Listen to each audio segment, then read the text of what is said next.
देश के 12 राज्यों में इन दिनों लंपी वायरस नामक बीमारी पशुओं को निगल रही है। खासतौर पे राजस्थान में इसका कहर बहुत देखा जा रहा है। पूरे देश में अब तक लगभग 1.5 लाख मवेशी इसकी भेंट चढ़ चुके हैं। वहीं राजस्थान में 70,000 मवेशियों पर इसकी मार हो चुकी है। प्रधानमंत्री नरेंद्र मोदी आज ग्रेटर नोएडा में वर्ल्ड डेयरी समिट 2022 का उद्घाटन करने पहुंचे, जहां उन्होंने घोषणा की कि उन्होंने लंपी रोग की स्वदेशी वैक्सीन भी तैयार कर ली है। उन्होंने ये भी बताया कि 2014 में भारत में 146 मिलियन टन दूध का उत्पादन होता था, जो अब बढ़कर 210 मिलियन टन हो गया है। यानी कि ये वृद्धि करीब करीब 44% की है। लेकिन सरकार के उलट आंकड़े कुछ और कहते हैं।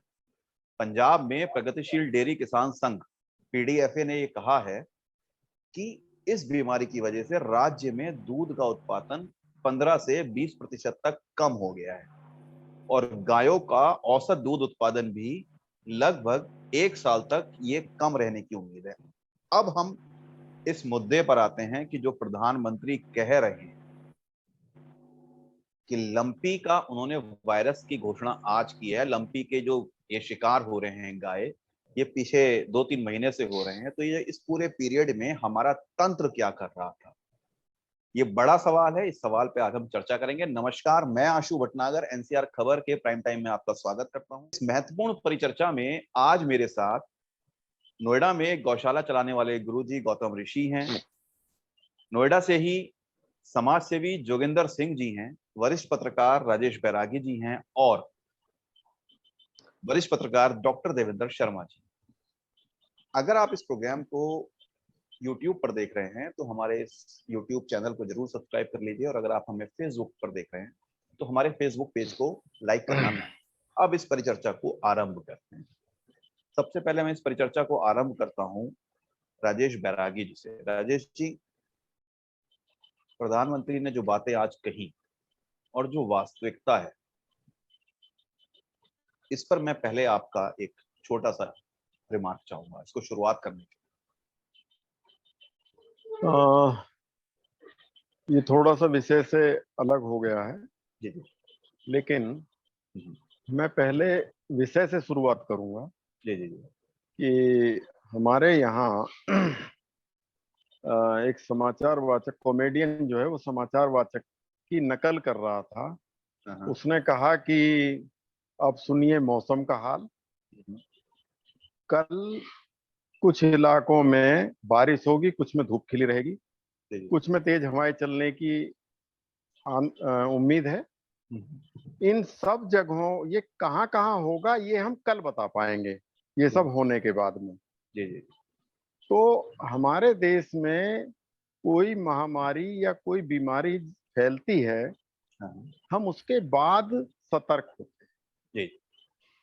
ये एक खराब व्यवस्था है रोगों से निपटने की। जी जी। अब आप जो प्रधानमंत्री जी के आज के उद्बोधन के बारे में मुझसे पूछ रहे हैं, तो प्रधानमंत्री जी बोलते हैं सरकारी आंकड़े के आधार पर। बिल्कुल। उससे जमीनी आंकड़े अलग हो सकते हैं। हालांकि मुझे ऐसा लगता है कि सरकारी आंकड़ों के मुकाबले हमेशा ही जमीनी आंकड़े अलग होते हैं। जी। वो ज्यादा भी हो सकते हैं, वो कम भी हो सकते हैं, लेकिन ओवरऑल प्रधानमंत्री जी का ये कहना कि हमारी दुग्ध उत्पादन में हमने वृद्धि की है, हम उसका निर्यात भी कर रहे हैं और दुग्ध उत्पादों से जो उनके बाई प्रोडक्ट हैं उनका भी बहुत बड़ा निर्यात कर रहे हैं। लेकिन मैं यहाँ जोड़ना चाहूंगा क्षमा सहित कि देश में अच्छा और सच्चा दूध मिलना जरा मुश्किल काम है। ठीक है, मैं 1 मिनट रोक रहा हूँ आपको। मेरा सवाल ये है, जो प्रधानमंत्री जी ने कहा वो आंकड़े बनाने वाली जो उनकी मिनिस्ट्री है, जी, ministry of fisheries, animal husbandry and dairying, जिसके एक पार्ट है जो इसका पूरा एक सिस्टम है, इसके साथ ही एसोसिएटेड है animal welfare board of India, जिनके काम होने चाहिए पशुओं के लिए सारी चीजें करना। तो क्या ये समय पे सारी चीजें कर नहीं पाए थे? नहीं, कभी नहीं होता है जी। अभी नहीं, कभी नहीं होता है। हम जो हैं, आपको विषयांतर ना हो उसके लिए क्षमा मांगते हुए मैं आपसे कह रहा हूं कि कोरोना वायरस का 2019 के लास्ट में पता चल गया था जी। लेकिन हम ये दावा कर रहे थे कि भारत की सीमाओं में कोरोना घुस नहीं सकता है। जी जी जी। इस तरह की टोटके वाली बात कर रहे थे। हमने उड़ानों पर रोक नहीं लगाई, हमने विदेशी यात्रियों के आवागमन पर रोक नहीं लगाई और हम भी उसकी चपेट में आ गए। आते या ना आते वो एक अलग विषय है, लेकिन ये एक बड़ा कारण था कि विदेशी नागरिक जो उससे पीड़ित थे, संक्रमित थे, वो भारत में आए और उनकी बगैर जांच उनको उतरने दिया गया, कहीं भी जाने दिया गया और उसके बाद हम लोग धीरे धीरे उसकी चपेट में आते चले गए।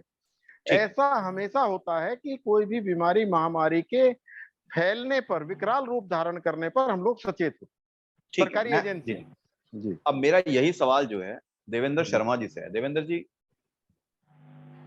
ये जो हमारी सरकारी तंत्र है, चाहे वो ministry of fishery, animal husbandry and dairying जो है, और चाहे वो इसके अंडर आने वाली AWBI है, जो कार्य प्रणाली है, ये सवालों के घेरे में आती है लंपी वायरस के बाद या नहीं आती?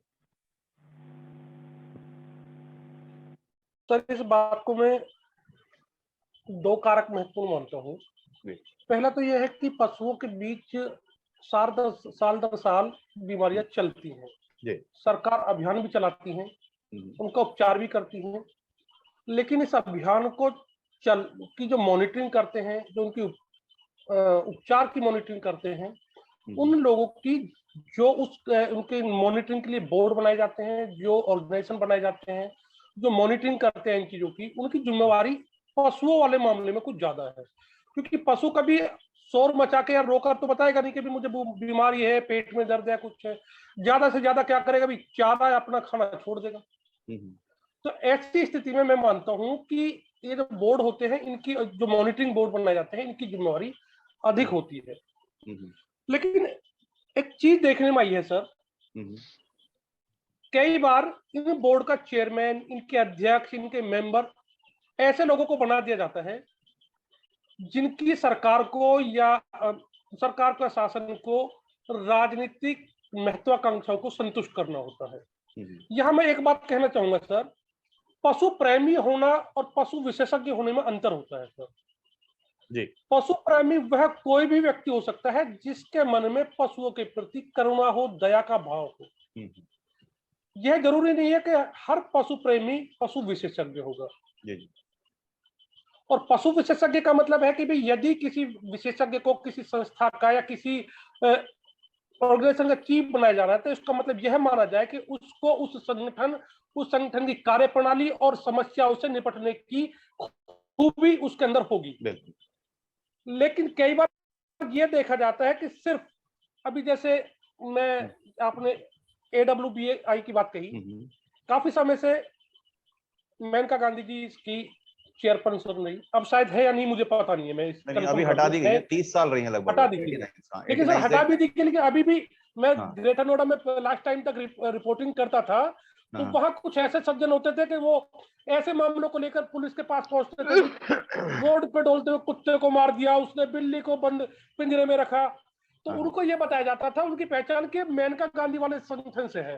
तो हमें भी नहीं पता था कौन सा संगठन है वो, आज आपने बताया। मैं नहीं मानता हूं, ये हो सकता है कि मेनका गांधी या कोई ऐसा व्यक्ति जो इस तरह के संगठन का चीफ या चेयरमैन बना दिया जाता है, वो पशु प्रेमी हो सकते हैं, लेकिन वो विशेषज्ञ नहीं है। और जब तक ऐसी मॉनिटरिंग ऑर्गेनाइजेशन का चीफ किसी विशेषज्ञ को नहीं बनाया जाएगा, तब तक छोटी छोटी बीमारियां भी बड़ी महामारी का रूप लेने में ज्यादा टाइम नहीं लेंगी सर, क्योंकि उनको उन महामारियों से निपटने की वह कला, वह ज्ञान, वह क्षमता उनके पास नहीं होती है। ठीक है, मैं यही रोक रहा हूँ आपको। मैं गुरुजी गौतम ऋषि को ला रहा हूँ। गौतम जी अपना माइक अनम्यूट कर लीजिए। मैं सर्वप्रथम NCR खबर को मैं बहुत बहुत धन्यवाद देना चाहता हूँ। एक मिनट सर, एक मिनट। मैं अपनी एक बस बात में कहना चाहूँ उसके बाद फिर, कि आपने गाय का मुद्दा उठाया जो आज पूरे देश भर में है, कि जिनको एक वायरस से संक्रमित हो रही है। मैं यहाँ पे सभी वरिष्ठ जन हैं, सभी विद्वान हैं, और मैं एक रिक्वेस्ट करना चाहता हूँ कि बात यहाँ पे एक वायरस की हो रही है, और जो वायरस एक गाय को संक्रमित कर रही है। तो हम सभी हिंदू हैं, सनातनी हैं, हम यहाँ पशु शब्द का प्रयोग ना करें। मेरी हाथ जोड़ के रिक्वेस्ट है, आप अगर गौ माता नहीं तो कम से कम गाय शब्द का प्रयोग करें, पशु ना करें। मैं आपसे एक बात पूछना चाह रहा हूँ, क्या इस वायरस से सिर्फ गौ माता ही पीड़ित है यहाँ पे और दुधारू पशु नहीं? मैं यहाँ पे बिल्कुल आपका प्रश्न सही है। जानकारी एक मिनट गाय के साथ में भैंस भी संक्रमित हो रही है, मैं ये पुष्टि कर रहा हूँ, लेकिन बाकी और कोई पशु अभी संक्रमित नहीं हुए हैं, लेकिन गाय के साथ में भैंस जरूर संक्रमित हुई। एक मिनट मैं रोक रहा हूँ आप लोगों को। जी जी देखिए, पहली बात तो ये है कि जब हम इसको पूरे उसको देख रहे हैं तो इसमें मवेशी आ रहे हैं। हाँ, लेकिन आप मवेशी मवेशी में गाय, भैंस 90% गाय संक्रमित हुई है, 10% भैंस संक्रमित हुई है। हाँ, अब मैं आपके पास जो आ रहा हूँ, किसी तीसरे नहीं, हम उसको पशु की जगह गाय शब्द हम अगर मान ले, गौ माता नहीं कहें, गाय शब्द प्रयोग करें। ठीक है, अभी हम बात कर रहे हैं, नहीं, अभी हम बात कर रहे हैं, मैं जो समझना चाह रहा हूँ आपसे कि आप एक गौशाला चला रहे हैं जी। जब आप एक गौशाला चला रहे हैं तो आपका जो संबंध है, जो वास्ता है, इस ministry of fishery, animal husbandry and dairying board से पड़ा होगा जी, या AWBI से पड़ा होगा जी। तो मैं ये समझना चाह रहा हूँ इस पूरी डिबेट में कि इनसे जब आपने कोई चीजें ली होंगी या जो चीजें आप लेते हैं लगातार, या जो ये समस्या आ रही है, तो इनमें आपका क्या एक्सपीरियंस रहता है? सर्वप्रथम मैं आपसे कहना चाहूंगा कि जो हमारी संस्था है, अखिल भारतीय गोकुल एवं गौशाला अनुसंधान संस्थान, जिसके तहत आज हम देश के विभिन्न राज्यों में कुछ जगहों पे हम गौशाला संचालन भी कर रहे हैं। बाकी जो मेन हमारा उद्देश्य है गौ संरक्षण, गौ सेवा, कि गौ माता के प्रति समाज को, देश को जागरूक करना, कि ये हमारे देश में, हमारे पूरे सनातनी के लिए बहुत अभिन्न अहम अंग रखता है। लेकिन यहाँ पे आप बात कर रहे हैं डिपार्टमेंट्स की, तो मैं कहना चाहूंगा, मैंने किसी डिपार्टमेंट से, किसी मंत्रालय से, किसी सरकारी विभाग से मैंने कोई हेल्प नहीं ली है। ठीक है। और रही बात जो अभी आपने प्रश्न रखा कि अभी आज जैसे माननीय प्रधानमंत्री मोदी जी आए और उन्होंने जैसे बातें कही कि भाई कि जो अभी वायरस जो पूरा फैल चुका है और फैलता जा रहा है, जिसके कारण आज देश को जितनी रिक्वायरमेंट है, और हस्बेंड्री बोर्ड जो कह रहे हैं कि भाई आज देश को इतनी दूध की रिक्वायरमेंट है और वो पूरी हो रही है, तो मैं उसमें सख्त मैं कहना चाहता हूँ कि ये बिल्कुल संभव ही नहीं है। चाहे कोई भी रोड आप रिपोर्ट तैयार कर लें, जितनी भी सर्वे कर लें, क्योंकि आज अधिकांशतः 40% से ज्यादा गाय हमारी संक्रमित हो चुकी है। आज उस हालात में नहीं है कि वो दूध दे पाए, वो बल्कि सही से अपनी जीवनचर्या, यानी कि वो सही से अपने पैरों पे नहीं खड़ी हो पा रही हैं, अपने आप को संभाल नहीं पा रही हैं, उनका सही से ट्रीटमेंट नहीं हो पा रहा है, उनकी देखभाल नहीं हो पा रही है, तो वो दूध कहाँ से देंगे? मैं ये समझना चाह रहा हूँ कि ये जो सारी चीजें हो रही हैं, लंपी के बाद जो बात हो रही है, तो क्या नोएडा जैसी जगह में जहाँ आपकी गौशाला है, यहाँ नोएडा अथॉरिटी या ग्रेटर नोएडा अथॉरिटी या जो भी प्रशासन है, डीएम हमारे, इन्होंने आपकी गौशालाओं में आके इसके लिए कोई प्रावधान किए या? मैं ये भी थोड़ा सा मैं क्लियर करना चाहता हूँ, क्योंकि हम एक चैनल पे हैं और तमाम सोशल मीडिया, तमाम चैनल के माध्यम से सभी जनता हमें देख रही है, सुन भी रही है, और ये एक प्रेरणा स्रोत भी हो सकता है कि उनको सही गाइडेंस भी मिले। तो नोएडा में हमारी कोई गौशाला नहीं है, हमारी उड़ीसा, मध्य प्रदेश, गुजरात में है। लेकिन हाँ, यहाँ पे ये चीज है कि जो बातें हो रही है, तो यहाँ पे मैं एक प्रश्न चिन्ह लगाना चाहूंगा, क्योंकि देखिए सबसे बड़ी चीज है कि आज मान ली कि कोरोना पूरे विश्व को संक्रमित की और सभी उसके चपेट में आए, तो ये पहली बार हुआ। तो पहली बार जब चीजें होती तो हमें लगता है कि हाँ, उसका भाई वायरस का जो हम एंटीडोज बनाए या क्या चीज है, उसको हम कैसे उसका निदान करें। लेकिन जो लंपी वायरस है, ये आज नहीं है, ये सबसे पहले सर्वप्रथम ये 93 साल पहले से शुरू हुई। जब 93 साल पहले से जब शुरू हुई और 2019 में जब ये अटैक हुआ और जब पहला वायरस पाया गया, तो कहीं ना कहीं जो हमारे बोर्ड्स हैं, जो भी हस्बेंड्री बोर्ड्स हैं या तमाम जितने भी गौ संरक्षण से जो जितने भी तमाम सरकार की जो नीतियां हैं, तमाम जितने भी डिपार्टमेंट्स बनी हैं, या हमारे हम कह सकते हैं कि ठीक है, अब यहाँ मैं पशु मंत्रालय की बात कर सकता हूँ कि जिनकी एक रिस्पॉन्सिबिलिटी होती है कि भी उसमें गाय भी हमारी है, तो उनकी जिम्मेदारी बन जाती है कि हम पहले से सचेत हो जाए। ठीक है, मैं यही रोक रहा हूँ आपको। मैं जोगिंदर सिंह जी को ला रहा हूँ। जोगिंदर जी, आपको क्या लगता है, देखिए आप पंजाब से भी आते हैं और पंजाब में भी बहुत ज्यादा नुकसान हुआ है लंपी से। और बेसिकली ये जो मेरे आज के जो सवाल उठ रहे हैं बार बार, ये जो मिनिस्ट्री है पूरी, इसको अब संजीव बालियान हेड कर रहे हैं, और ये पूरा AWBI, रोज शोर मच रहा होता है AWBI की गाइडलाइंस हैं, फलाना है, ढिमकाना है, लेकिन वो गाइडलाइंस का इम्पैक्ट या सारा शोर शहर में दिख रहा है। जो असली भारत है वहां तक इसका कुछ नहीं दिख रहा है, इसीलिए शायद ये इतनी मौतें हो रही हैं। मैं ये बोलूंगा कि स्थिति बहुत ज्यादा खराब है, जो दिख रही है उससे बहुत ज्यादा खराब, और इसके ऊपर तीन जगह डिस्कशन हुए, मेरे भी बात हुई। बेसिकली ये हम बोलते हैं पीक इंडस्ट्री कहते हैं, कपड़ा ऊपर ले लेते हैं। ये आपका वॉइस जो है मुझे लगता है डिस्टर्ब हो रहा है, ब्रेक हो रहा है आपका। कोरोना में जैसे अभी आवाज आ रही है मेरी? नहीं, हमिंग आ रही है। एक बार आप आवाज सही कर लीजिए अपना, जब तक मैं देवेंद्र जी को ला रहा हूँ इसी मामले पे। देवेंद्र जी, मैं ये समझना चाह रहा हूँ, जो सवाल मैंने अभी जोगिंदर जी से भी पूछा, कि ये जो जितने बोर्ड हैं, क्योंकि ये बोर्ड हरियाणा से संचालित होता है, फरीदाबाद से, और जो इसका असर दिखता है या जो इसकी सारी एक्टिविटी में देख रहा था, तो ये क्या सिर्फ शहरी उसमें रह गई है कि यहाँ पर खूब शोर मचाओ और बाकी सब छोड़ दो, इसलिए इसका गांव पे असर नहीं आ पा रहा? क्योंकि जो लंपी है, इसकी जो प्रजाति है, इसकी प्रजाति के वायरस हर साल अटैक करते हैं। 83 इसकी टोटल वो होती है लगभग। देखिए सर, पशुपालन मुख्यतः ग्रामीण अंचल का व्यवसाय है जी जी, और यदि पशुओं पर कोई महामारी आती है तो उसके उपचार के लिए भी हमें गांव में जाकर ही उपचार का निदान करना होगा और खोजना होगा जी। यदि जैसे आप बता रहे हैं कि जी सिर्फ इसका शोर शहरों में ही सुनाई दे रहा है, तो मैं आपकी बात से सहमत हो सकता हूँ कि शायद वह जमीनी प्रयास अभी नहीं किए जा रहे हैं गांव में जाकर जो होने चाहिए, और इसी का परिणाम है कि अकेले 45,000 के समथिंग गाय राजस्थान में, बड़ी संख्या में गुजरात पंजाब में है, और अब तो स्थिति यह है सर कि पश्चिमी उत्तर प्रदेश के वह कृषि संपन्न जिले जो पश्चिमी उत्तर प्रदेश में काफी अग्रणी माने जाते हैं, सहारनपुर, मुजफ्फरनगर, शामली और इवन अलीगढ़ तक इसका असर अब देखा जा रहा है। यानी धीरे धीरे जो बात कह रहे हैं कि ग्रामीण अंचल को छोड़ करके शहर में सिर्फ एक कागजी कार्यालय अभी शोर मच रहा है, धीरे धीरे अब यह बीमारी गांवों से शहरों की तरफ भी चलनी शुरू हो गई है सर। लेकिन हालांकि इस बीच एक संतुष्टि भरी खबर आज जो प्रधानमंत्री जी ने कही है कि हमने एक स्वदेशी टीका बना लिया है और 2025 तक 100% अपने पशुओं को हम वैक्सीनेट कर लेंगे, तो ये इस बीच एक सुखद खबर हो सकती है।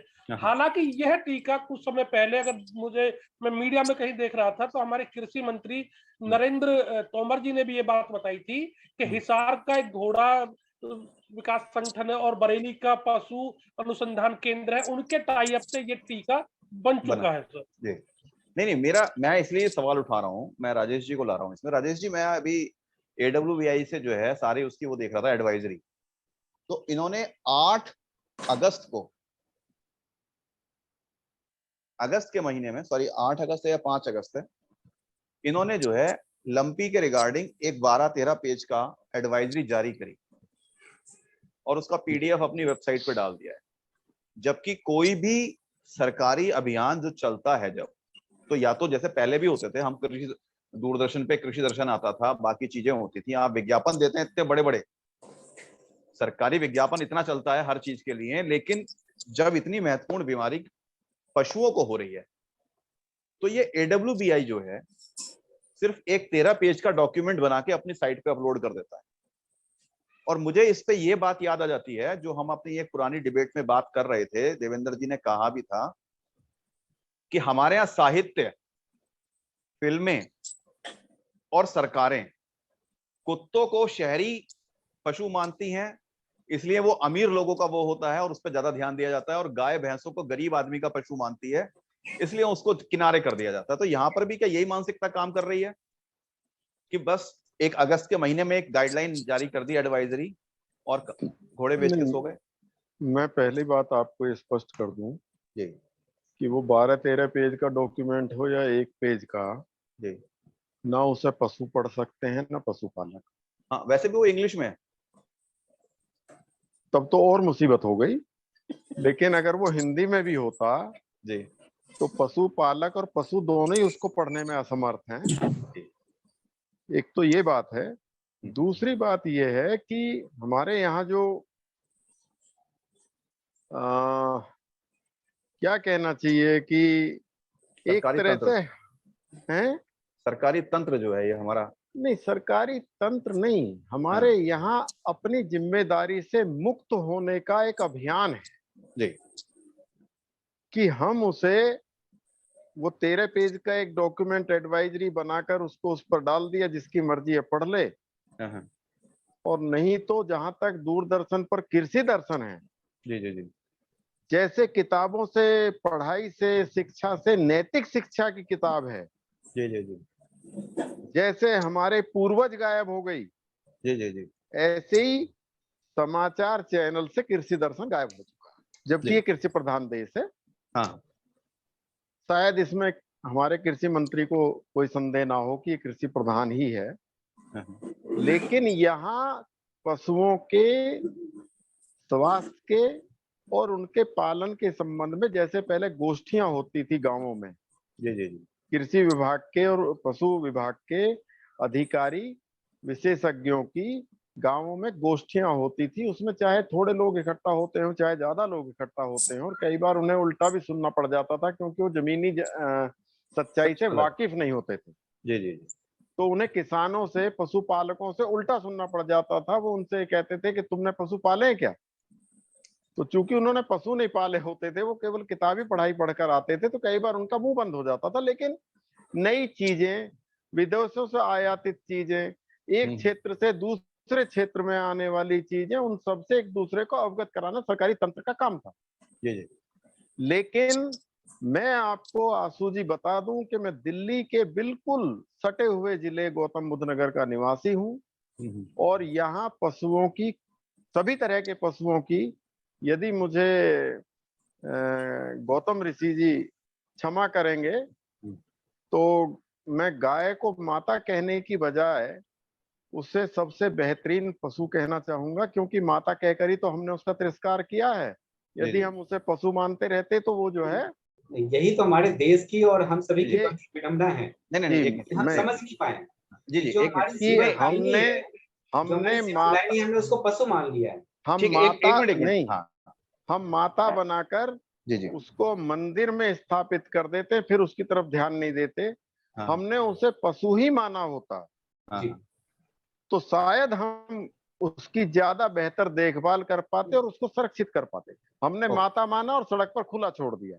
एक मिनट मेरी बात पूरी होने दीजिए। जी जी जी मैं इस जनपद गौतम बुद्ध नगर के जिला पशुधन अधिकारी को ये चुनौती देता हूं आपके चैनल के माध्यम से कि वो मुझे बता दें कि उनके जगह जगह ब्लॉक स्तर पर, कुछ गांवों के क्लस्टर स्तर पर जो पशु चिकित्सा केंद्र बने हुए हैं सरकारी, वहां पर डॉक्टर कब बैठता है, बिल्कुल सही बात है, कितने बजे तक मिलता है, उसका नाम क्या है, उसका फोन नंबर कहाँ प्रदर्शित है, वो कितने दिन से छुट्टी पर है, उसके खिलाफ क्या कार्रवाई की गई है, कोई बात नहीं।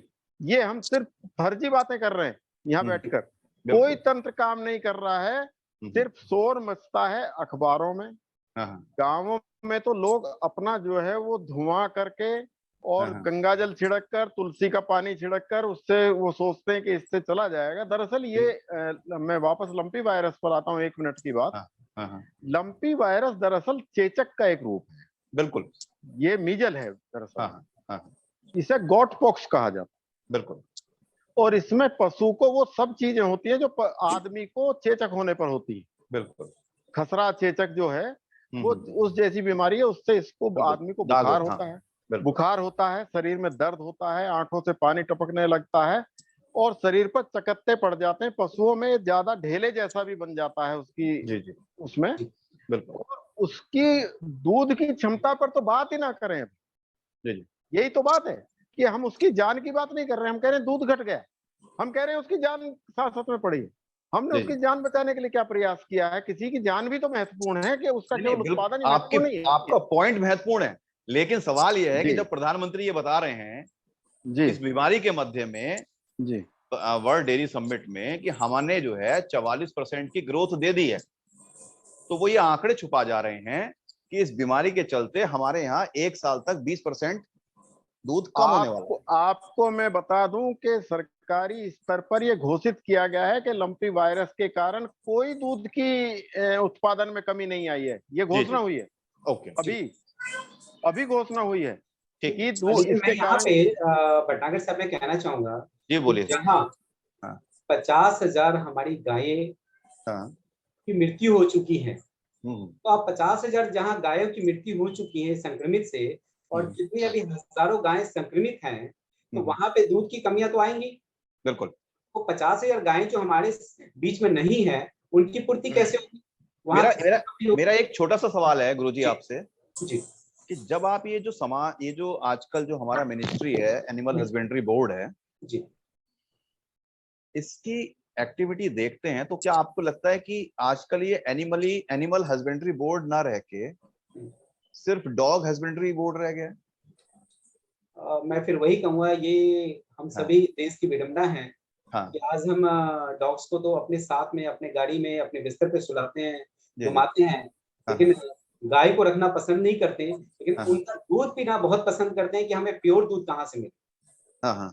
लेकिन उसमें परेशानी ये है ना, क्योंकि गाय जो है ना, आप दूध के लिए गाय से नहीं दूध ले रहे हैं जी, आप जो है मदर डेयरी से दूध ले रहे हैं, तो लोगों को जो एक प्यार होना चाहिए गाय के साथ जी, वो है नहीं। यहाँ तक कि ये जो बोर्ड है, मेंबर्स हैं, जो अभी बात राजेश जी ने भी कही कि अधिकांश जो मेंबर्स होते हैं वो आईएएस होते हैं या पॉलिटिशियंस होते हैं या ऐसे लोग होते हैं जो प्रभावशाली होते हैं किसी तरीके से, और उनका पशुओं से जमीनी संबंध कोई नहीं होता है। तो क्या यही एक कारण है? देखिए, जो लोग हैं, जैसे देवेंद्र साहब का कहना बिल्कुल सही है कि जिनको सीट पे बैठना चाहिए वो सीट पे नहीं बैठे हैं, और जिनको सीट पे नहीं बैठना चाहिए उनको बैठा दिया गया है। तो वो तो अपनी फॉर्मेलिटी पूरी कर रहे हैं कि जैसा आपने बोला कि भाई 10 पेज के उन्होंने लेटर चिपका दिए जी, और उन्होंने अपनी को निभा दिया। लेकिन यहाँ पे जैसे अभी राजेश साहब का भी कहना था कि भाई हमें गाय की जान को बचानी चाहिए, ना कि दूध की बात है। तो कितने हैं, अगर मान लीजिए कि आपके चैनल के माध्यम से या तमाम मीडिया के माध्यम से अगर ये लोग अगर चीजों को सामने लेके नहीं आएंगे, तो कितनों को पता होगा कि किस कारण से यह वायरस संक्रमित हो रही है, ये वायरस जो है किस कारण से उत्पन्न हुई है, इसका क्या निदान हो सकता है, हम गाय को कैसे संभाल के उनकी सेवा कर सकते हैं, उनको संजो सकते हैं, उनका संरक्षण कर सकते हैं कि जिससे वो संक्रमित ना हो। तो इस पे कोई बात ही नहीं कर रहा है। ठीक है, मैं अब इसी पॉइंट पे जोगिंदर जी को ला रहा हूँ। जोगिंदर जी, आपका शायद माइक ठीक हो गया होगा। जोगिंदर जी मेरा, मैं सर एक मिनट आ रहा हूँ देवेंद्र जी। जोगिंदर जी, मेरा सवाल ये है, आपका तो AWVI से बहुत पाला पड़ा है, आपके ऊपर तो बहुत हमले हो गए हैं, लेकिन क्या ये आपको लग रहा है कि AWVI सिर्फ मतलब पशुओं की जगह सिर्फ कुत्ते पे समर्पित रह गई है? जनाब, ऐसा कुत्तों के लिए भी वो जो काम कर रहे हैं, बेसिकली मैं शब्द ऐसे बोलूंगा जो मुझे भी कहने में बड़ी तकलीफ हो रही है, तो कुत्तों के लिए काम नहीं कर रहे, तो जो कुत्तों के लिए व्यापार कर रहे हैं उनके लिए काम कर रहे हैं। आवारा कुत्तों के नाम पे व्यापार कर रहे हैं, जो लोग पैसा इकट्ठा कर रहे हैं कुत्तों के नाम पे, उनके लिए व्यापार कर रहे हैं, और बाकी जितने भी मवेशी हैं, जानवर हैं, उनके ऊपर कोई ध्यान नहीं है इनका।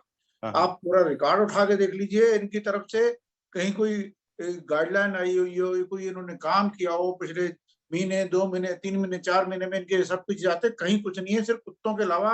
और कुत्तों के ऊपर भी अभी आपने देखा होगा कि माननीय सुप्रीम कोर्ट ने भी इनको बड़ा कैडा लिया है। आज की डेट में मैं ये कहूंगा कि ये जितने भी जानवर हैं, जितने भी मवेशी हैं, जो पालतू की बात कर रहा हूं मैं फिलहाल, इनकी स्थिति बहुत दयनीय है, बहुत हालत खराब है। किसान अपनी तरफ से कुछ कर रहा है तो कर रहा है, सरकारी की तरफ से या बाकी तरफ से कुछ भी ऐसी व्यवस्था नहीं है। और रही ये जो वायरस की बात हम कह रहे हैं जो फैल गया है, कुछ दिन पहले हमारा जैसे कोरोना फैला था, वैसी कोई स्थिति, ये वायरस फैलाए जाते हैं, ये बिजनेस है, धंधा है, मल्टीनेशनल कंपनीज जो दवाइयां बनाती हैं, और ये इस ढंग से किए जा रहे हैं। ये एक किस्म के जैसे साइबर अटैक होता है या कुछ और अटैक, तो ये भी अटैक है। हमारा हिंदुस्तान क्योंकि पिंक इंडस्ट्री में जिसको बोलते हैं बांस की, ये चमड़े की इंडस्ट्री में बहुत आगे बढ़ गया था, उसको खराब करने के लिए ये सारी चीजें आप देखेंगे, चीजें सामने आएंगी। मैं कहीं बैठा था कल परसों, वहाँ ये डिस्कशन हो रहा था इन चीजों के बारे में, तो इस ओर भी सरकार को ध्यान देना पड़ेगा। ठीक है, मैं 1 मिनट इसी बात पे छोटा सा एक कमेंट गौतम जी से ले रहा हूँ। गौतम जी, क्या आपको लग रहा है कि वाकई जो है ये एक जानबूझ के फैलाई गई बीमारी है? सर्वप्रथम तो मैं कहना चाहूंगा कि ये जो वायरस है, आजकल हम कोई भी चीज, मैं पहले इसका मैं बता दूं कि ये वायरस जो उत्पन्न होती है, ये कहीं ना कहीं जो मक्खियां हैं, जो मच्छरों की जो प्रजातियां हैं, ये उससे ये वायरस उत्पन्न हुई है। लेकिन आज हम ये भी नहीं कह सकते, उसको भी इग्नोर नहीं कर सकते कि किसी वायरस को हम उत्पन्न भी कर सकते हैं और अपनी दुश्मनी या हम दूसरे देशों या अपने तमाम, जैसे अभी जो बात आई कोरोना, तो कोरोना को भी एक तरह से बनाया गया, डेवलप किया गया अटैक करने के लिए। ठीक है, मैं अब वापस जी मैं देवेंद्र जी का आता हूं। देवेंद्र जी, आप कुछ कह रहे थे, फिर मैं अपना सवाल पूछूंगा। सर, यहाँ मैं एक बात कहना चाहूंगा। अभी आप भी बात कह रहे थे कि प्रधानमंत्री जी के द्वारा डाटा बताया गया, तो यहाँ पर मुझे लगता है शायद प्रधानमंत्री गलत ना हो, क्योंकि जो लंपी वायरस आया है, ये जो डाटा प्रधानमंत्री जी बता रहे हैं, ये उससे पूर्व का डाटा है। ये जो लंपी से हमारे देश में कितना दुग्ध उत्पादन प्रभावित हुआ, यह नेक्स्ट जो हमारा फाइनेंशियल ईयर आएगा या जो आएगा, उसमें काउंट होके आएगा। तब पता चलेगा कि लंपी की वजह से जो गाय मरी, उसके बाद हमारे देश के दुग्ध उत्पादन को कितना प्रभाव हुआ है। नहीं, ये जो आप बात कह रहे हैं, मैं रोक रहा हूँ 1 मिनट।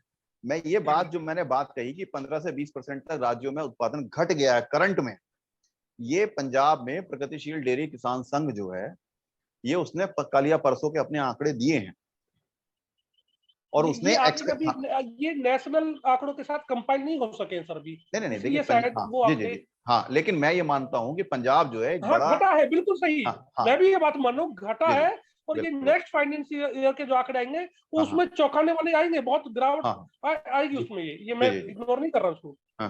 दूसरी बात मैं ये कह रहा था सर कि ऐसी स्थिति में देश जब विकास की तरफ आगे बढ़ रहा है, हम देख रहे हैं कि जो पशुपालन को लेकर के चिकित्सा पद्धति है, इनको निगरानी पद्धति है, निगरानी संस्थाएं है, ये लगातार पिछड़ती जा रही है। बचपन में हम देखते थे, हम भी पशु पालते थे, तो नियमित तौर पर हमारे यहाँ पशुओं को टीकाकरण के लिए टीमें आया करती थी, बाकायदा उनको टीके दिए जाते थे।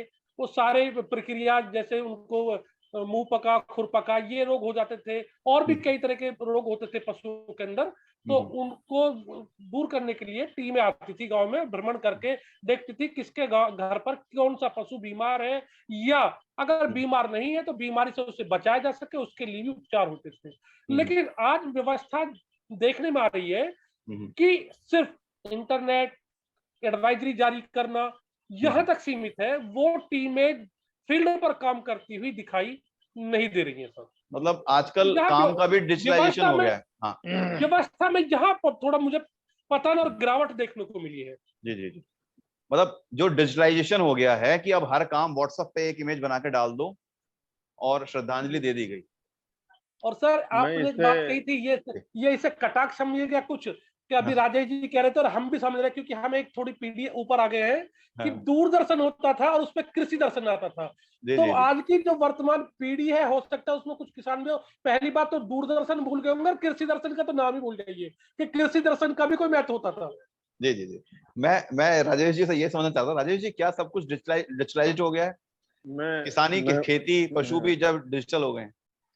मैं उसी बात पर आ रहा था कि इसे व्यवस्था के साथ डिजिटल रेप भी कहा जा सकता।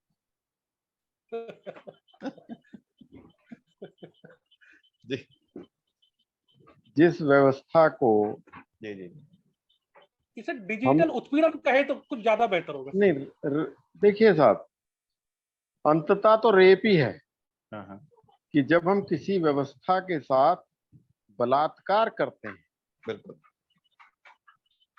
तो चूंकि ये व्यवस्था के साथ बलात्कार दूर से हो रहा है, इसलिए इसको डिजिटल रेप कहा है, जिसके लिए मेरी नजर में उचित शब्द है। बिल्कुल। और ये थोड़ा सा हास्य का भी विषय हो सकता है, लेकिन मेरी पीड़ा है ये कि हम लोग सब काम, वो जिम्मेदारी त्यागने की बात जो कर रहा था मैं, कि हम अपनी जिम्मेदारी से मुक्त होना चाहते हैं, लेकिन ये जो ग्राम स्तर पर और पहले गांव में जो बुजुर्ग लोग थे वो भी ये बात ध्यान रखते थे पहले से कि पिछली बार जुलाई के महीने में खुरपका और मुंह पका आ गया था, और फिर अगस्त के महीने में गलघोंटू शुरू हो गया था, और फिर पशुओं में अफारा भी एक बीमारी होती। वो एक जंगल में एक झाग जैसा बन जाता है वो किसी कीड़े से, और अगर पशु गलती से उसको खा ले तो उसको अफारा बन जाता था और बड़ी उसकी जानलेवा उसके लिए हो जाता। उन सबका हमारे बुजुर्ग ध्यान रखते थे और वो सतर्क करने लगते थे पशुपालकों को, अपने बच्चों को, अपने अड़ोसी पड़ोसियों को कि भैया अब जो है इसके नीचे कीचड़ मत होने दो, पानी मत भरने दो। जबकि तब साधन बहुत कम थे, अब तो पक्के मकान हैं, वहां पानी भरता नहीं है, लोगों ने पंखे और कूलर भी लगा रखे हैं अपने पशुओं के लिए। लेकिन चूंकि कुछ बीमारियां दूसरे परजीवियों से आती हैं, ये बीमारी भी परजीवी आधारित है कि इसमें मच्छर, मक्खी और जूं, और एक चीज और है, ये मच्छर, मक्खी, जूं और ततैया, इनके काटने से ये वायरस अपनी जगह है, वायरस एक से दूसरी जगह ट्रेवल करता है, इनके माध्यम से कैरियर है ये। जी। ये चीजें, और दूषित खाने से और पानी से भी ये बीमारी फैल रही है। अब मैं समझना चाहता हूँ, हम आपके चैनल के माध्यम से जो पशुपालक इसको देख रहे हो, हम कोई विशेषज्ञ नहीं है, लेकिन जितनी जानकारी हमने जुटाई है उसके हिसाब से उनसे ये अपील करना चाहते हैं कि वो लोग इन चीजों का ध्यान रखें। पशुओं के आसपास थोड़ा सा मच्छर, मक्खी को भगाने के लिए धुएं का इंतजाम कर दें, उससे भी बचा जा सकता है। ये अपने स्तर पर बचाव है, बाकी सरकारी सहायता तो डिजिटली आ रही होगी। मैं अब इस पॉइंट पे एक छोटा सा मैं एक बात कहना चाह सर, एक मिनट, मैं राजेश जी के आगे मैं कुछ कहना सर। ये जो व्यवस्था को लेकर के हम चर्चा कर रहे हैं कि पशु जो कि बेजुबान जानवर है, अपनी समस्या बता नहीं सकता, उसके आचरण से महसूस की जाती है, और जब तक हम उसकी बीमारी को पहचानते हैं तब तक कई बार बहुत देर हो चुकी होती है। मैं आपको रोक रहा हूँ, एक मिनट रोक रहा हूँ। जो आप बात कहना चाह रहे हैं, जब मैं प्रधानमंत्री जी के भाषण की प्रेस रिलीज पढ़ रहा था आज, जब मेरे पास आई, आपके पास भी आई होगी जी, तो मतलब प्रधानमंत्री जी की मैं एक बात का बहुत कायल हूँ कि अगर आपके सिर में दर्द है तो वो आपको जो है हाथों में चूड़ियां बढ़िया, या हाथों में जो है बढ़िया आपको चीज दे देंगे, जिससे आपका दिमाग जो है सिर दर्द की तरफ से हट जाएगा। तो प्रधानमंत्री जी ने आज ऐसा भी हो सकता है कि आपके सिर दर्द को इवेंट बना दिया जाए। हाँ, तो आज प्रधानमंत्री जी ने एक और बात कही कि लंपी वायरस का वैक्सीन बताने के बाद उन्होंने कहा कि हम जो है अब एक पशु आधार योजना ला रहे हैं, यानी कि जो एक ऐसी योजना जिसमें पशुओं का भी, हाँ, पशुओं का भी जो है बायोमेट्रिक्स ये लाने जा रहे हैं। तो यानी कि क्या हुआ कि जो हमारी जो डिस्कशन का डिबेट जो वायरस पे है उसको उन्होंने पहले ही डाइवर्ट कर दिया कि भाई अब आप सपने देखो कि हम आपके पशुओं का बायोमेट्रिक कराएंगे, उसका आधार कार्ड बनाएंगे, उसकी सारी बीमारियां अपडेट रहेंगी, और हमने उसको नाम दिया है पशु आधार। तो ये समस्या से भागने जैसी चीज है या समस्या को डाइवर्ट करने वाली बात?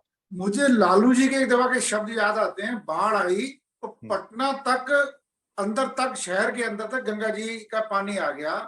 तो बोला लालू जी ने उस दिन, मेरे को आज भी शब्द याद आते हैं, टीवी पे उनका डायरेक्ट लाइव आ रहा था कि अहो बाग है हमारे, गंगा जी हमारे पास खुद चल के आई।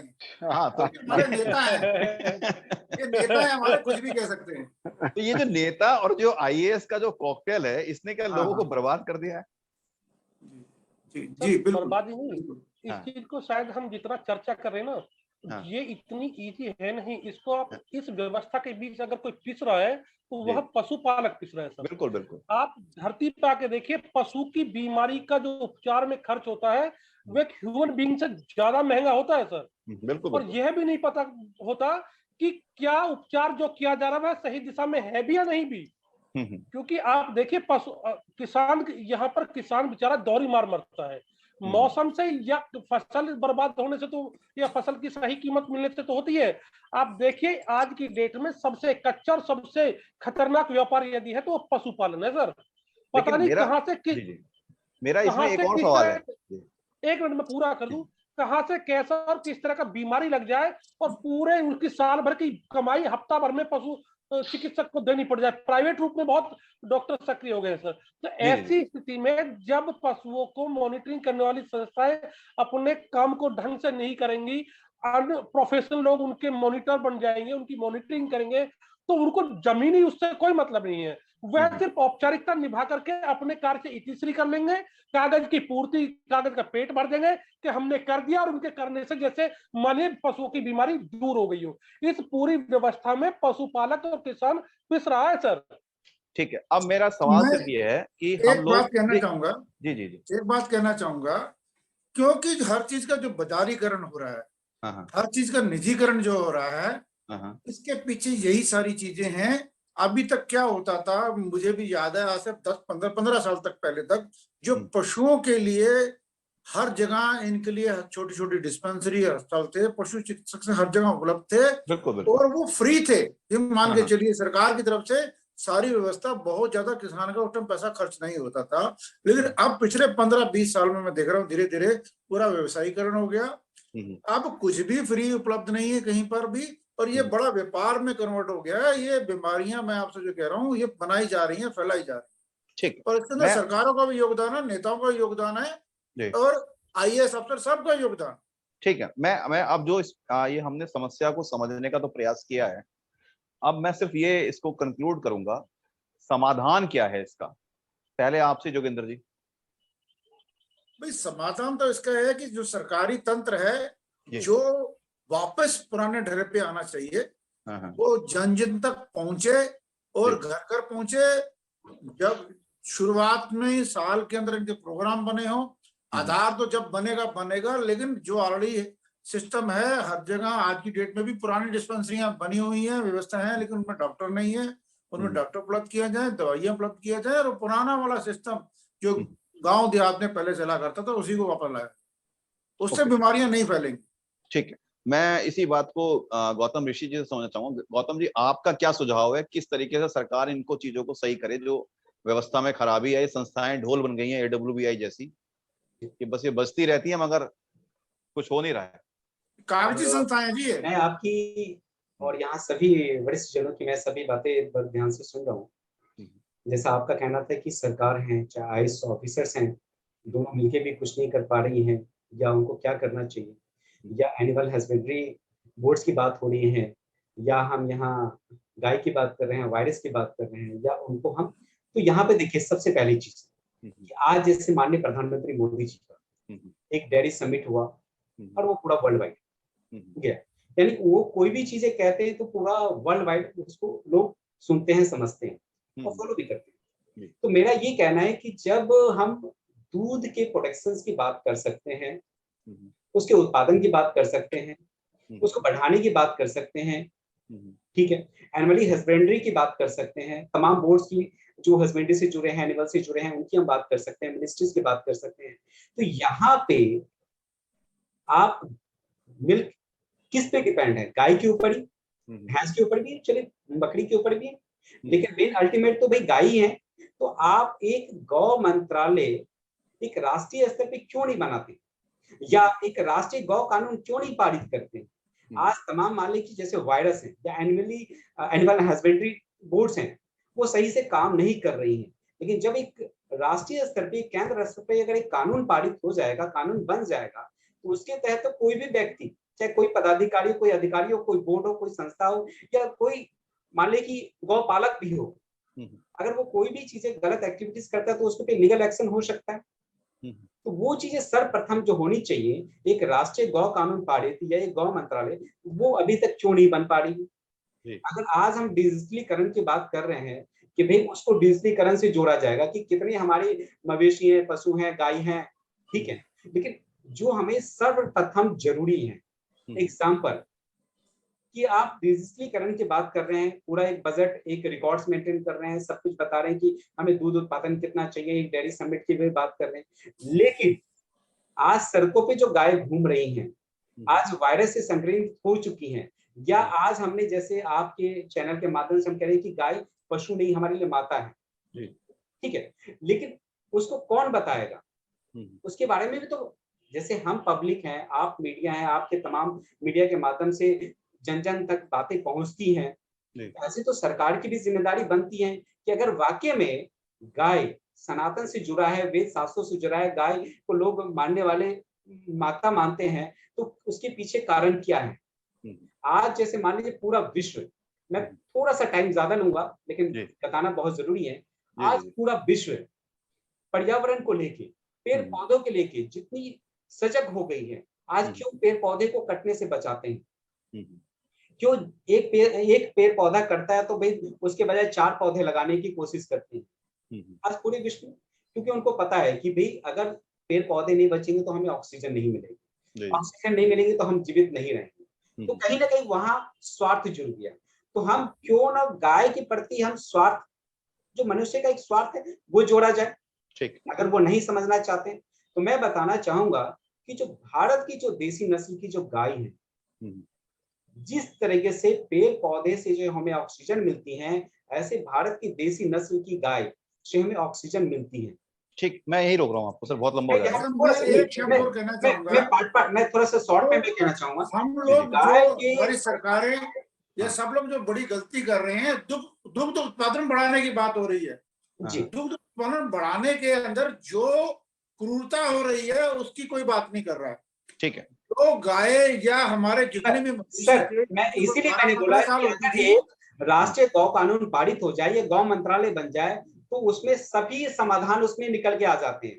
ठीक है, मैं ये आपको 12-15 साल होती थी वैसे वो आजकल उनकी 4-5 साल में कटने के लिए चले जाते हैं जानवर। ठीक है, अभी हम समाधान पे हैं। जानकारी मात्र से, वो अज्ञान मात्र से, कि अगर उनको ये नहीं पता कि 2-4 हजार रुपए के लिए मैं गाय को जो बेच रहा हूँ, जो गाय दूध नहीं देती है, अगर मैं उस गाय का सही से पालन करूं और उसके प्रति मैं सजग हो जाऊं कि उसके गोबर और गोमूत्र से मैं इतनी धन अर्जित कर सकता हूं कि जिससे मैं उस गाय का पालन पोषण भी करूं और जो गौ पालक है उसका भी भरण पोषण हो सकता है। ठीक है, मैं आपका पॉइंट ले लिया कि जीवन उसको धन अर्जित हो सकता है। ठीक है, वो तो 2-4 हजार की बात कर रहे हैं आप। जी। अब मैं देवेंद्र जी को ला रहा हूँ। देवेंद्र जी, समाधान क्या है? आप उंगली भी उठा रहे थे अभी। जी, मैं समाधान की तरफ ही चल रहा हूँ सर। जी। समाधान तो जैसा मैंने पहले बताया था कि जो पशुओं को लेकर के निकाय बनाए गए हैं, जो इंस्टीट्यूशंस बनाए गए हैं मॉनिटरिंग के लिए, उन पर विशेषज्ञों को बैठाया जाए, क्योंकि जब तक अनप्रोफेशनल लोगों का इन पर कब्जा रहेगा तब तक सिर्फ वो कागजी और हवाबाजी की बातें करते रहेंगे, क्योंकि जमीनी सच्चाई से उन्हें कोई वास्ता नहीं होता है, ना ही उन्हें जानकारी होती है। जब जानकारी नहीं है तो समाधान वो दे भी नहीं पाएंगे। दूसरी बात मैं यह कहूंगा सर कि हमें पशुओं को लेकर भी अपनी प्राथमिकता तय करनी होगी। कल की डिबेट का शायद कुछ सारांश आज मैं यहाँ उठा के लेके आता हूँ कि पशुओं में यदि हम अपनी प्राथमिकता तय करें तो कुत्ते और बिल्ली हमारी प्राथमिकता नहीं है सर। बिल्कुल, हमारी प्राथमिकता गाय और भैंस है सर। बिल्कुल, गाय भैंस हमारे परिवार के पालन का आधार है, कुत्ता बिल्ली हमारे परिवार के भरण पोषण का आधार नहीं है। और इस समाधान के लिए मैं एक बात और कहता हूँ, क्योंकि देख रहे हैं कि लोग बात कुत्ते बिल्ली की केयरिंग को लेकर ज्यादा जागरूक है, ज्यादा बातें करते हैं। गाय और दुधारू पशुओं की स्थिति यहाँ बड़ी विचित्र है और लंपी जैसे वायरस फैल रहे हैं। ऐसी स्थिति में मैं कहूंगा कि सरकार को प्रयास करने चाहिए, प्रयास नहीं यह करना चाहिए कि एक दुग्ध मंत्रालय बनाया जाए और ये जितने दुधारू पशु है हमारे, चाहे वो भैंस है या गाय है, इनकी मॉनिटरिंग उस दुग्ध मंत्रालय को दी जाए, उनके द्वारा इनकी मॉनिटरिंग की जाए, इनकी समस्या को उनके द्वारा देखा जाए। और यदि गाय को कुत्ते के साथ कंपेयर करेंगे तो सर ये हालत यही होगी। मैं 1 मिनट के लिए रोक रहा हूं आपको, आपके पॉइंट पे। बेसिकली है क्या, ये जो ministry of fisheries, animal husbandry and dairying है, department of animal husband and dairying का मतलब है ये डेयरी दूध ये पूरा मंत्रालय उसी का है। मैं बिल्कुल सेपरेट कर दीजिए सर, अलग कर दीजिए। और असली बात इसलिए मैंने बोला कि गौ मंत्रालय या राष्ट्रीय गौ कानून, कि आपको उससे दूध भी मिलेगा और उसके अलावा भी बहुत सारी चीजें मैं 1 मिनट रुक रहा हूं। जी मैं रुक, जैसे कृषि प्रधान देश आपने कहा। नहीं 1 मिनट सर, 1 मिनट। हाँ देवेंद्र जी, ये दुग्ध मंत्रालय डेयरी उद्योग वही है, मिनिस्ट्री ऑफ डेयरी है। इसमें तीन डिपार्टमेंट है। ये बहुत सी चीजों के साथ ये टाइप है, उतनी इसकी हिस्सेदारी नहीं हो पा रही है जितनी और चीजों की। नहीं, आप समझिए, ये सिर्फ ये जो मिनिस्ट्री है, ये कृषि विभाग से अलग फिशरीज डिपार्टमेंट, मछली पालन और डेयरी, दुग्ध उत्पादन, इसके लिए है। लेकिन थोड़ा सा मैं अपनी बात को संशोधन करता हूं कि दुधारू पशुओं की मॉनिटरिंग के लिए एक अलग से इंस्टीट्यूशन बनाया जाए। ठीक है, चलिए विभाग वही रहे, लेकिन इनको कुत्ते बिल्ली की निगरानी से एक अलग रखा जाए सर। अगर यदि इनको कुत्ते बिल्ली की तरह ट्रीट किया जाएगा, उनके साथ इनको कंपेयर किया जाएगा, तो हालात बद से बदतर ही हालात। जी, आज से 10 साल 15 साल पहले तक इस विभाग में, AWBI में कुत्तों के लिए कोई स्थान नहीं था। ये महज 15 साल पहले कुत्तों को एंट्री दी गई है, स्पेशल एंट्री। उससे पहले ये पशुपालन का ही काम करते थे। मैं एक बात कहूंगा सर, अभी एक बात आपने बहुत रिलेवेंट बात कही है। मेरे पिताजी दिल्ली MKNL से रिटायर्ड हैं सर जी। तो उन्होंने अपने विभाग का एक मुझे वाकया बताया था। उन्होंने बताया कि देवेंद्र, हमारा लाइनमैन अपने क्षेत्र की लाइन को, फॉल्ट को चेक करने के लिए गया हुआ था। तो वह लाइनमैन जैसे ही उसको फॉल्ट को चेक कर रहा था, तो वहां से गुजर रहे एक व्यक्ति के हाथ से कुत्ता छुटकर उस पर झपट पड़ा। उसने अपने बचाव में उसके हाथ में जो फोन रिसीवर होता था उसको सर पे मार दिया और इत्तेफाक देखिए कुत्ते की मौत हो गई। ठीक है, कुत्ते की मौत के बाद उस व्यक्ति को अपना पीछा छुड़ाना भारी हो गया सर। जी। और आप ये तो कुत्ते की रिलेवेंस होगी समझ में। और आप देखिए, मैं कितनी गाय दिखाता हूँ जो सड़क पे मरी पड़ी रहती है, वो दुधारू होती है, उनको डंडे मार के भगा दिया जाता है। इवन कई बार तो मैंने भी चिकित्सा विभाग में फोन करके ये शिकायत की है कि भैया वहां पर गाय है, उसका कुछ उपचार कर दीजिए, कुछ कर दीजिए। कई बार फोन बंद आ जाते हैं, कई बार इधर उधर की बात बता दी जाती है। यहाँ तक कि मुझे तो लिखता है अब आज की युवा पीढ़ी कुछ संगठन बना करके गायों के गौ रक्षक के रूप में काम करते हैं। ये पता नहीं कितना, लेकिन मैं देखता हूँ कुछ लड़के काम कर रहे हैं। ठीक है, होने पर सर आपकी नोएडा में है, नोएडा की पूरी टीम। नहीं, हम लोग हमारी पूरी टीम के साथ लगी रहती है। गौतम जी, हम लोग विषयांतर हो रहे हैं अभी, हम मतलब थोड़ा गलत जगह चले गए। राजेश जी, ये जो हम बात कर रहे हैं कि समाधान क्या है, क्योंकि समाधान जो है ना, समस्या इन बोर्ड, ये जो बोर्ड बने हुए हैं, सरकारी तंत्र बना हुआ है, इसके नाकारापन से है। और जहां पे ध्यान देना चाहिए वहां की जगह अमीर लोगों के कुत्ते पे ध्यान ज्यादा है। इनका क्या गड़बड़ी है? समाधान क्या हो? सर सबसे देखिए, ये तो राजेश जी ये तो एक इसको उसके साथ कनेक्ट ना करें कि कुत्ते के साथ, कुत्ते बिल्ली का अपना अस्तित्व है और कुत्ता जो है वो प्रेमिका है, गाय जो है माता है, एक घरेतिन की तरह है या माता है, उसका ध्यान रखा जाए ना रखा जाए, प्रेमिका का ध्यान रखना जरा सा ज्यादा जरूरी हो जाता है। जहां तक प्रधानमंत्री जी ने पशु आधार की जो बात कही है, मुझे नहीं पता उसमें क्या करेंगे वो, लेकिन मुझे लगता है कि आगे आगे पशुओं का मतदाता पहचान पत्र भी बनेगा बिल्कुल इस देश में। वो वही है, और वो वही है। और जब वो अभी हम मूर्ख, लोकतंत्र में 9 मूर्ख होते हैं जो 10वें मूर्ख को चुनते हैं। जी।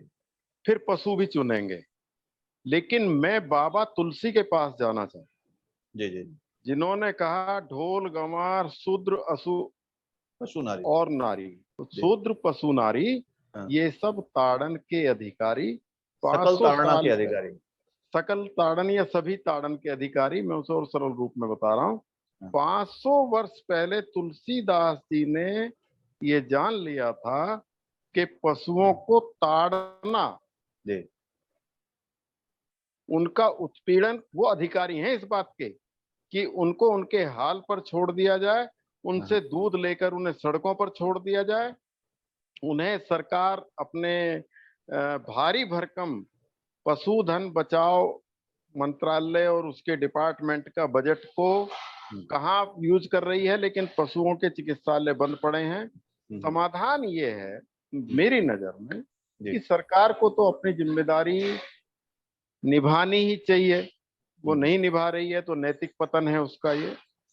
लेकिन जो पशुपालक हैं उनको स्वयं इतना सतर्क रहना चाहिए, क्योंकि उनकी रोजी रोटी भी उससे जुड़ी हुई है, कि वो देसी और परंपरागत इलाज के साथ साथ जो आधुनिक चिकित्सा पद्धति आ गई है उसके प्रति भी वो जागरूक रहें। और ये ध्यान रखें जो निरंतर पशुपालक है, जी, आप मेरी बात को ध्यान से सुनें, जी जी, कि जो निरंतर पशुपालक हैं, जिनकी जीविका उसी पर निर्भर है, उनको ये ध्यान रखना चाहिए कि मौसम के साथ कौन सी बीमारी होती है, उसकी पहले से सतर्क रहने की जरूरत है।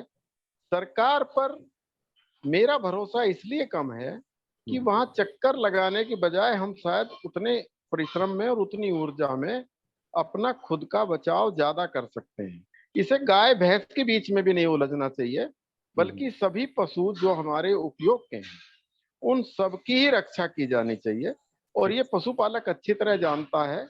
और ये झगड़ा भी गांव शहर का नहीं है, शहर में भी, दिल्ली में अभी मुझे पता चला है कि दिल्ली में 80,000 पशु हैं जिनकी गिनती सरकार कर रही है। उसके जमीनी आंकड़े अलग हो सकते हैं कि जो 4 या 5 बड़े डेयरी फार्म हैं दिल्ली में, जिनसे पूरे दिल्ली को दूध मिल रहा है, उनमें 80,000 पशु हैं, जिनमें से 60,000 के टीकाकरण के लिए केंद्र सरकार ने दिल्ली सरकार को गोट पॉक्स टीका उपलब्ध कराया। 60,000 टीका। उन सबको, शहर में भी उतने ही पशु हैं, क्योंकि दूध की जरूरत तो सबको है। कुत्ता पालो मत पालो, दूध चाहिएगा आपको। दूध के बगैर अभी हमने जीना नहीं सीखा। दूध चाहिए तो दूध देने वाले दुधारू पशुओं की रक्षा का उपाय भी हमें सोचना पड़ेगा। और इसमें सरकार से जो उम्मीदें लगाते रहें, लेकिन खुद। ओके, तो आज की परिचर्चा को आज हम यहीं विराम देंगे। जैसा कि हमारे सारे वक्ताओं ने कहा है कि पहले तो ये जो बीमारी है, लंपी नाम की जो बीमारी है, इससे अब वैक्सीन आ गई है, तो इसको लगाने का जो इनिशिएटिव है अगर लोग खुद ले लें ज्यादा बेहतर है, क्योंकि सरकार भरोसे कितने दिन बैठे रहेंगे, क्योंकि जो हमारे जो बोर्ड हैं, जो अधिकारी हैं, उनका ध्यान कहीं और है। और सरकार अगर वाकई कुछ करना चाहती है तो अपनी प्राथमिकताओं को चेंज करे, जैसे कि देवेंद्र जी ने कहा, और गौतम ऋषि जी भी कहीं ना कहीं कह रहे हैं कि गौ मंत्रालय बनाया जाए या कुछ बनाया जाए। दोनों की बात एक ही है। हालांकि सरकार के पास मंत्रालय होने के बावजूद सिस्टम काम नहीं कर रहा है, तो मोदी जी से एक ही अपेक्षा है कि अगर वो इस सिस्टम को दुरुस्त कर पाए, शायद उन्होंने आज करने की कोशिश करी हो या आज उनका ध्यान गया हो, तो आगे जाके हमें इसमें चेंजेस देखने को मिलें। और AWBI और ये जो ministry of fisheries and animal husbandry and dairying है, ये कुछ बेहतर काम करती हुई दिखे रादर देन शोर मचाने के, तो शायद पशुओं की बीमारियों पर हम आगे ऐसी चर्चा ना कर रहे हों, बल्कि हम एक बेहतरीन चर्चा कर रहे हो कि हमारे देश में पशुओं की देखभाल भी सरकार अच्छी तरीके से कर रही है या उनकी योजनाएं अच्छे तरीके से बना रही है। इसी नोट पर मैं आज एक बात कहना चाहूंगा जरा सा, कि ये केवल पशुओं की चिकित्सा से संबंधित नहीं है, ये पशुओं के स्वास्थ्य से संबंधित भी है। और तभी उनसे गुणवत्तापूर्ण उत्पादन मिल पाएगा। बिल्कुल, उनके स्वास्थ्य से संबंधित है ये, ताकि हम जो है दुग्ध क्रांति की बातें कर रहे हैं। देखिए, जब तक हमारा पशु सही नहीं होगा, ये दुग्ध क्रांति सब हवा की बातें रहेंगी। इसलिए सिस्टम को करेक्ट करना बहुत जरूरी है। सिस्टम से जो अनप्रोफेशनल लोग हैं, जो प्रभावशाली लोग अपने किसी प्रभाव की वजह से इन जगह बैठे हुए हैं, उनको हटाकर, मेनका गांधी जैसे जो भी लोग हैं, मेनका गांधी तो एक नाम आपने लिया, मैं नहीं कह रहा हूं उनके बारे में कुछ, लेकिन जो भी लोग हैं उनको हटाकर ऐसे लोगों को लाया जाए जो वाकई पशुओं के हित समझते हों, जमीनी सच्चाई को जानते हों। आज की इस परिचर्चा को हम यहीं विराम देते हैं। अगर आप हमारे YouTube चैनल पे इसको देख रहे हैं तो एक बार मैं पुनः कहूंगा कि आप हमारे चैनल को सब्सक्राइब कर लीजिए। अगर आप हमें इसे फेसबुक पर देख रहे हैं इस परिचर्चा को, हमारे पेज को लाइक कर लीजिए। और अगर आप हमें फाइनेंशियली सपोर्ट करना चाहते हैं तो हमारे UPI नंबर पे हमें सपोर्ट कर सकते हैं। नमस्कार, धन्यवाद। जी नमस्कार।